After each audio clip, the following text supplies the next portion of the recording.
So hello and welcome friends. जैसे कि जानते हैं कि एसक्यूएल की वीडियोस की सीरीज चल रही है। तो यहाँ पर मेरे पास एसक्यूएल का क्वेश्चन है। अब ये क्वेश्चन है, देखिए, right the outputs of SQL query. सबसे पहले तो ये टीचर वाली आपको टेबल बनानी है। ये टेबल प्लेसमेंट नहीं, अभी खाली बनानी है टीचर वाली टेबल। तो टीचर वाली टेबल में देखिए टीआईडी है, फिर यहाँ नेम है, फिर एज है, फिर डिपार्टमेंट है, डेट ऑफ ज्वाइन है, सैलरी है, जेंडर है, ये तमाम चीजें हैं। और ये 3 नंबर का क्वेश्चन है। एक्चुअली में ये तो पहले से बना हुआ है टीचर और प्लेसमेंट, और फिर इसके लिए क्वेरीज नीचे लिखनी है। तो फिलहाल तो हमको टीचर वाली टेबल ही बनानी है। अगर मान लीजिए आपसे कह दिया जाए कि टीचर वाली टेबल बनेगी कैसे, क्योंकि इसमें बहुत सारी चीजें हैं, तो इसको बनाने के लिए क्या क्या करना होगा आज के इस वीडियो में यही दिखाने वाला हूं। तो सबसे पहले माई एसक्यूएल को ओपन करना है, यहां से चलना है और माई एसक्यूएल को ओपन कर लेना है। तो ये माई एसक्यूएल का कमांड लाइन है, कमांड लाइन पे ही कार्य कर लेते हैं, कोई दिक्कत नहीं है। आप चाहे तो वर्कबेंच भी ओपन कर सकते हैं, वर्कबेंच पर कार्य करना थोड़ा इजी होता है। तो यहाँ पे देखिए माई एसक्यूएल है, तो यहाँ देखिए वर्कबेंच भी आएगा आपका नीचे, तो इसको ओपन कर लीजिएगा। मैं वर्कबेंच पे ही कार्य करता हूँ आज, ठीक है। डेली तो कमांड लाइन पे ही काम करते हैं हम, इस बार वर्कबेंच कर लेते हैं। तो ये हो गया। और जैसे ही इसमें लॉग इन होंगे हम, तो यहाँ पर हमको वो कोडिंग लिखनी है जिसकी मदद से ऐसा हमारा टेबल बनेगा, ये वाला टेबल बनेगा।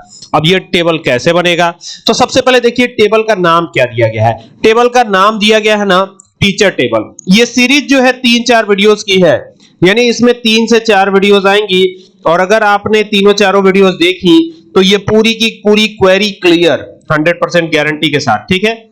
तो सबसे पहला काम क्या करना पड़ेगा, हमको टेबल बनाना होगा। टेबल बनेगा टीचर के नाम से, जिसमें ये सारे फील्ड्स है, टीआईडी है, नेम है, एज है, डिपार्टमेंट है, डेट ऑफ ज्वाइन है, सैलरी और जेंडर है। तो एक ही टेबल फिलहाल बनानी है।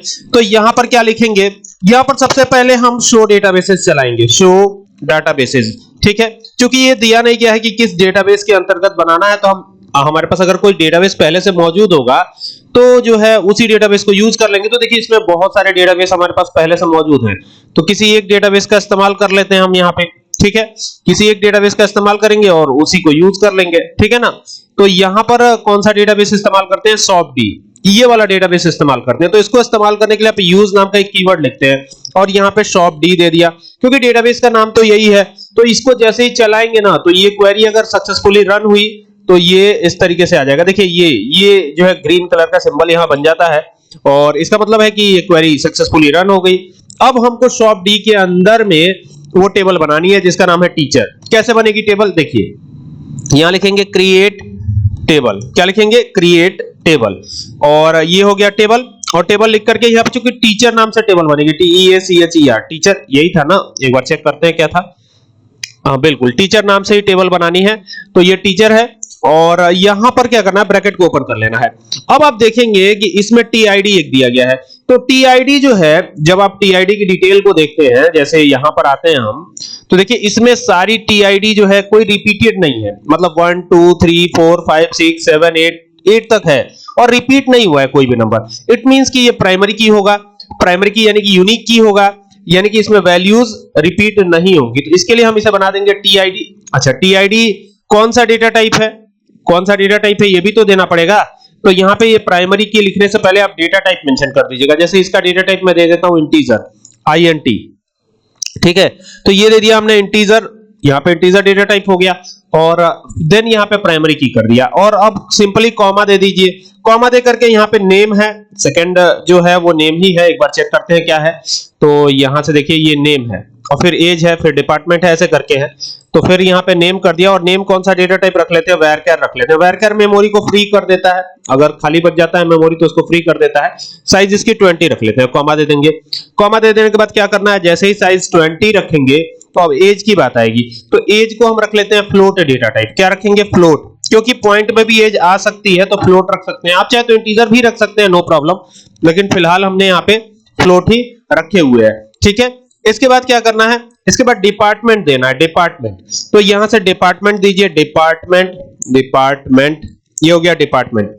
और डिपार्टमेंट क्या होगा, इसको भी हम varchar रख लेते हैं, varchar। अब चूंकि डिपार्टमेंट लिखेंगे तो कैसे इसमें डिपार्टमेंट लिखा गया है, जरा देखिए। डिपार्टमेंट ये है, कंप्यूटर साइंस है, हिस्ट्री है, मैथमेटिक्स है, हिस्ट्री ऐसे करके है।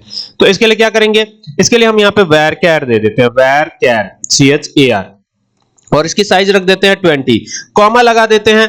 कॉमा लगाने के बाद क्या करना है, कॉमा लगाने के बाद यहां पर हमें डेट ऑफ ज्वाइन देना है, तो ये लिखा date underscore of underscore join JOIN, तो ये हो गया डेट ऑफ ज्वाइन। इसके बाद सैलरी थी तो यहां पे सैलरी कर देते हैं सैलरी। लेकिन ये ध्यान दीजिएगा कि डेट ऑफ ज्वाइन का डेटा टाइप हमने मेंशन नहीं किया है, तो डेटा टाइप भी मेंशन करना जरूरी है। मैं इसको एंटर करके नीचे ले लेता हूं ताकि आपको क्लियर दिखाई दे व्यू। ठीक है, तो ये डेट ऑफ ज्वाइन, अच्छा डेट ऑफ ज्वाइन कौन सा डेटा टाइप होगा, तो डेट ऑफ ज्वाइन जो है डेट डेटा टाइप होगा, तो यहां पे डेट लिख दिया हमने, फिर कॉमा दिया सैलरी, तो सैलरी का डेटा टाइप क्या होगा, तो यहां पे सैलरी का डेटा टाइप भी इंट ही रख लेते हैं हम, इंट रख लिया। और लास्ट बचता है जेंडर, तो जेंडर अब कॉमा लगा दीजिए यहां पे और यहां लिखिए जेंडर GENDER, जेंडर हो गया। और जेंडर को हम कैर रख लेते हैं, कैर मेमोरी को रिलीज नहीं करता। एक क्वेश्चन तो 2 नंबर का ये भी बनता है, तो यहां पे 1 रख देते हैं। अब चूंकि जेंडर तो M देंगे या F देंगे, तो मेल या फीमेल के लिए, तो ये ऐसे हम कर देंगे। और लास्ट में क्या करना है, ब्रैकेट को क्लोज करके टर्मिनेशन यानी कि ये सेमीकोलन लगाना है। ठीक है, अब इसको चलाने की बारी है, तो अगर सब कुछ ठीक है तो यहां से इसको रन कराने पे ये रन हो गया। देखिए अब हमको ये पता करना है ना कि ये टेबल बनी है या नहीं बनी है, तो इसके लिए DESC डिस्क्राइब कमांड चलाएंगे और टेबल का नाम देंगे, तो टेबल का नाम है TEACHER। तो ये जो जो डेटा टाइप यूज किया गया है वो सारी डिटेल के साथ ये टेबल पूरी शो हो जाएगी आपकी। देखिए यहां पर पूरा डिटेल के साथ ये शो हो रहा है, यहां पे आप देख सकते हैं एक एक चीज आपको पूरी शो हो जाएगी। और ये है टेबल बनाने का तरीका।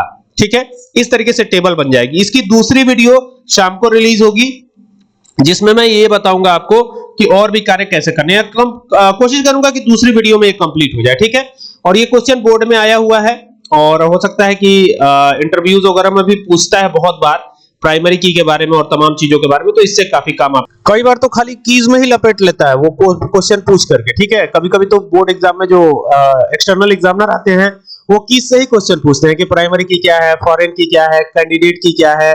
ठीक है, और इसके अलावा कंपोजिट की क्या है। तो इस तरह की बहुत सारी कीज होती हैं जिनके बारे में हम लोग पहले भी डिस्कस कर चुके हैं और शाम को भी काफी अच्छे से इसको हम लोग डिस्कस करने वाले हैं। तो शाम को जो क्लास होगी उसको देखना मत भूलिएगा। और ये तो आप प्रैक्टिस करिएगा, ये उठाइए प्रैक्टिस करिए। आप कॉपी पे भी प्रैक्टिस कर सकते हैं, नो प्रॉब्लम। आप देखिए इसको और कॉपी पे भी प्रैक्टिस कीजिए, नोट्स बनाइए, तमाम चीजें करिए और पूरा एसक्यूएल बहुत अच्छे से तैयार करा दूंगा, कहीं कोई दिक्कत है नहीं। तो जो भी आपको दिक्कत आती है वो आराम से साझा कीजिए हमसे, बताइए क्या दिक्कत आ रही है, उस पर मैं वीडियो क्रिएट कर दूंगा और आपको काफी हेल्प भी होगी। और एक क्वेश्चन डिग्री और कार्डिनैलिटी को लेकर के भी पूछा जाता है, बहुत बार पूछा जाता है कि डिग्री क्या है, कार्डिनैलिटी क्या है, टपल क्या है।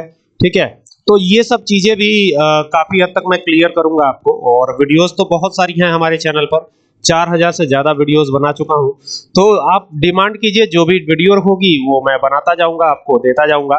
ठीक है, और इस तरीके से काम आपका आसान हो जाएगा और आपको कहीं जाने की जरूरत नहीं है। आप ऑनलाइन वीडियो देखिए, इसी से आप सीख जाएंगे। ठीक है, कहीं किसी इंस्टीट्यूट में कहीं जाने की जरूरत नहीं है, आप बैठ करके घर पे भी सीख सकते हैं। वीडियोस लाइन वाइज जो आपको दिक्कत आती है कमेंट करिए, मैं वीडियो भेज दूंगा, आपको लिंक भेज दूंगा, आप उसको देखते रहिए और अपना काम करते रहिए। ठीक है, बस एक आपके पास कंप्यूटर या लैपटॉप होना चाहिए प्रैक्टिस के लिए। ठीक है, और बाकी तो प्रोग्रामिंग जब भी आप करते हैं तो पहले कॉपी पे कीजिए, फिर आप जो है कंप्यूटर पे आइए। पहले कॉपी पे करना सबसे जरूरी है। ठीक है।